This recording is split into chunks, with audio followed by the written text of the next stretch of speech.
Hoje vamos falar sobre a Declaração de Salamanca de 1994, um dos documentos mais importantes quando tratamos de educação inclusiva. Respira fundo, porque esse é daqueles temas que a banca Quadrix adora cobrar.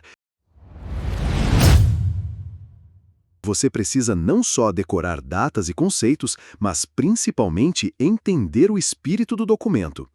Antes de mergulharmos no assunto, já deixa aquele like para valorizar nosso trabalho, ok? Agora, imagine a seguinte cena. Uma sala de aula do ensino fundamental em Brasília, ano de 2025. O professor tem 25 alunos. Entre eles, uma menina cadeirante, um garoto com deficiência visual e outro com altas habilidades em matemática. A pergunta é: como essa escola deve organizar seu espaço e sua prática pedagógica para garantir que todos aprendam de verdade? A resposta já começou a ser desenhada lá em 1994, na cidade de Salamanca, na Espanha, quando representantes de 92 governos e 25 organizações internacionais se reuniram para discutir os rumos da educação especial e chegaram a um consenso que mudou a forma como o mundo pensa a escola. Esse encontro gerou a Declaração de Salamanca, um marco histórico. O que dizia essa declaração? Em poucas palavras, todas as crianças têm o direito fundamental à educação e, mais ainda, as escolas devem se organizar para receber todas as crianças, independentemente de suas condições físicas, intelectuais, sociais, emocionais, linguísticas ou outras. Isso significa que a escola inclusiva é a regra, não a exceção. Pausa para fixar. Mas vamos organizar esse assunto em pontos-chave, porque a banca Quadrix adora estruturar as questões em cima de princípios, objetivos e impactos do documento. Primeiro ponto: o princípio básico da escola inclusiva. Segundo a declaração, as escolas devem acolher todas as crianças, com todas as suas diferenças. Isso inclui não apenas estudantes com deficiência, mas também aqueles que vivem em áreas rurais, crianças de minorias étnicas, grupos linguísticos diferentes ou até alunos que enfrentam dificuldades socioeconômicas. Ou seja, a inclusão não é apenas sobre deficiência, é sobre diversidade. Exemplo prático: se você, como professor temporário no DF, recebe um aluno que fala outra língua materna, você deve pensar em estratégias de inclusão da mesma forma que faria com um aluno com deficiência auditiva. Segundo ponto: o papel das escolas regulares. A Declaração de Salamanca afirma que as escolas comuns com orientação inclusiva são o meio mais eficaz de combater atitudes discriminatórias. E aqui cabe uma pausa. Por que isso é tão importante? Porque quando as crianças crescem juntas, aprendendo umas com as outras, elas constroem uma sociedade mais justa e solidária. Então, a inclusão escolar não é apenas sobre aprender português e matemática, é também sobre aprender a conviver com as diferenças. Quadrix gosta de cobrar isso. A escola inclusiva não é só um direito da criança com deficiência, é um benefício para toda a sociedade. Terceiro ponto: o currículo e a pedagogia. A declaração deixa claro que para a inclusão dar certo, não basta colocar o aluno dentro da sala de aula. É preciso adaptar o currículo, flexibilizar as estratégias de ensino e adotar métodos diferenciados. Imagine que você é professor de história e precisa explicar a Revolução Francesa. Se tiver um aluno com deficiência visual, pode usar recursos em áudio. Se houver um aluno com deficiência intelectual, pode simplificar a linguagem e usar imagens. Essa capacidade de adaptação é o que chamamos de pedagogia centrada no aluno. A banca Quadrix adora esse termo, pedagogia centrada no aluno. Quarto ponto: formação de professores. Outro ponto central da declaração é a valorização da formação docente. Não adianta falar em inclusão se o professor não for preparado.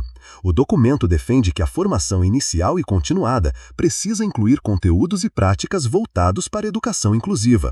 Exemplo: no DF, quando você for atuar como professor temporário, pode ter acesso a formações oferecidas pela própria Secretaria de Educação sobre como atender alunos com TEA, dislexia ou deficiência auditiva.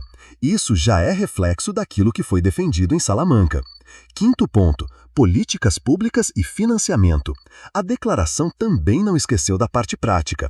Ela cobra dos governos o compromisso de criar políticas públicas e garantir financiamento adequado. Afinal, não basta ter boa vontade, é preciso recursos para capacitação, materiais, acessibilidade física e tecnológica. A Quadrix pode te perguntar em prova: quem é responsável por garantir a inclusão escolar segundo a declaração?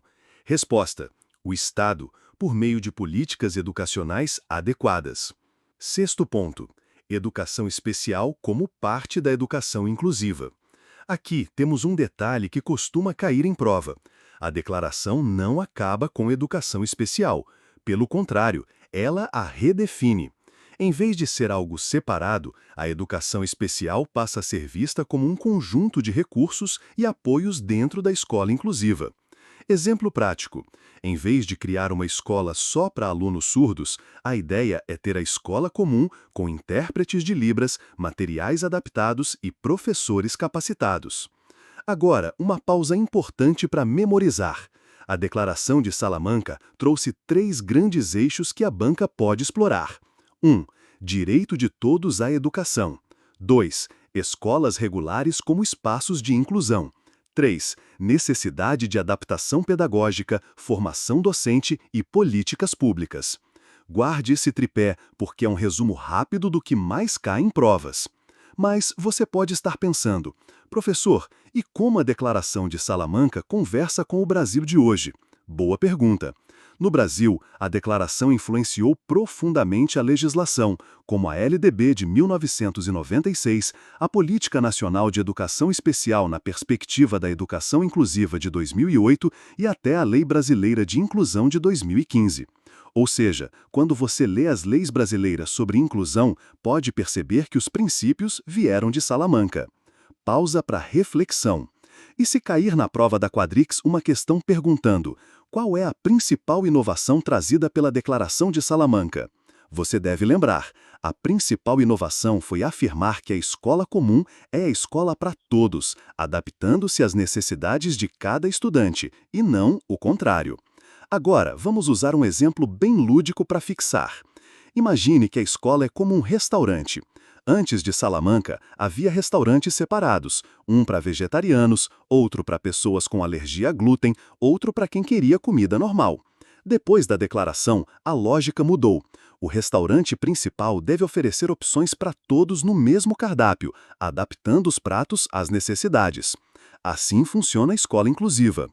Outro detalhe que a banca pode explorar: a Declaração de Salamanca é de 1994 e foi organizada pela Unesco junto com o governo da Espanha. Não esqueça dessas 2 palavrinhas mágicas, Unesco e 1994. Agora, para reforçar, responda à seguinte pergunta: a Declaração de Salamanca de 1994 representou um marco para a educação inclusiva por afirmar que as escolas regulares devem receber todos os alunos, adaptando práticas pedagógicas. Falso ou verdadeiro? Deixa a resposta nos comentários. Se você acertar, eu dou um coraçãozinho, ok? Já aproveita para se inscrever no canal e ativar o sininho. Assim você não perde as novidades que postamos aqui. E antes de concluir esta parte, quero deixar 3 frases para você repetir mentalmente e fixar. Primeira: educação inclusiva é direito de todos. Segunda: escolas comuns são os principais espaços de inclusão. Terceira: currículo, professores e políticas devem se adaptar à diversidade.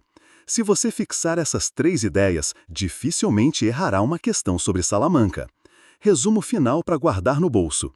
A Declaração de Salamanca de 1994, organizada pela Unesco, foi um marco mundial que definiu que a escola inclusiva deve atender a todas as crianças, adaptando currículo, práticas e políticas públicas com professores preparados, garantindo o direito universal à educação de qualidade. Depois de ouvir esta aula sobre a Declaração de Salamanca, não basta apenas armazenar a informação. Você precisa transformar o conteúdo em conhecimento ativo. Para isso, vou deixar uma dica poderosa. Escreva uma pequena redação explicando com suas próprias palavras o que foi a Declaração de Salamanca e por que ela é importante para a educação inclusiva. Agora, eu quero ouvir de você. Qual o próximo assunto que gostaria que abordasse aqui? Deixa nos comentários para que preparemos um conteúdo sob medida para você. Ah, e não esquece de deixar seu like. Até a próxima aula!